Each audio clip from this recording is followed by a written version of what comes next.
At ngayong marami ng balik trabaho matapos ang bakasyon ay nasubukan na nila ang free public wifi na inilunsad kahapon sa EDSA. Narito po report ni Dano Tingkung. Internet launch.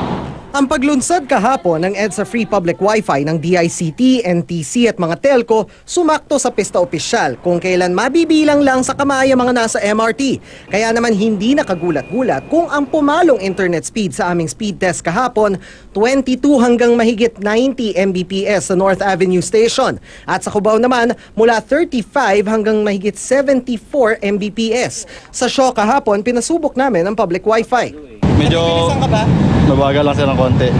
Yan. Dumating agad ang mga emails. Ano ba? Nabibilisan ka ba or nababagalan or sakto lang? Well, mabilis na compare kapag naka-data ka. Pero ang tunay na subukan ngayong balik trabaho at paaralan ng karamihan. Simula ng rush hour sa EDSA northbound mula Guadalupe hanggang Cubao, pinasubok namin sa ilan ng Wi-Fi. Mabilis naman daw pero sabi nung isa, kumukurap na ang signal pag umaandar. Okay naman pero pagka in between stations, sumihina siya. Okay siya, mabilis. Ka-open ko palang connected na eh. Nakakalibang. Kasi nakakapag-net ka. Sa Guadalupe MRT Station kung saan hanggang labas pumapalo ang Wi-Fi, bumilis palalo ang download speed, 88 Mbps. Ang bumagal, upload speed. Mula sa average na 25 Mbps kahapon, 3 Mbps na lang ngayon. At pasado alas 10 ng umaga, muli kaming namulso. Kumusta bilis ng Wi-Fi mo? Sakto lang. Parang tingin ko medyo mabagal. Talaga? Paano? Kasi pag Wi-Fi din kasi ginagamit namin. So, pag nagbubukas agad ako sa amin, agad-agad siya nagbubukas. Medyo mabagal. Paano mo nasabi? Kasi nag-ano pa rin siya eh. Naglalag pa rin.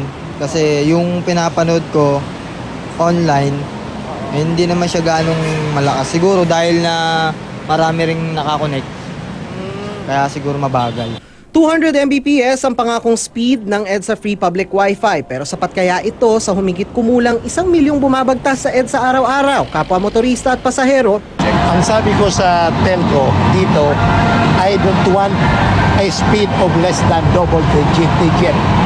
So 10 megabytes per second, iyan na ngayon ang in effect global standard. Nagtaas na from 5. Pero dito nga, we are hitting 200 to 300. So sa tingin ko naman, Mbps. Bukod sa People Connect network ng DICT, provider din ng public Wi-Fi ang Smart at Globe. Paniguro nila, sapat ang bandwidth nila para sa lahat.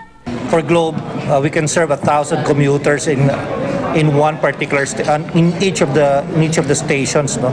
So that capacity is more than enough. We've had already quite a bit of experience with public places and transport hubs. The capacity that we have provided for those areas have been sufficient for their requirements. Dano Tingkung, GMA News.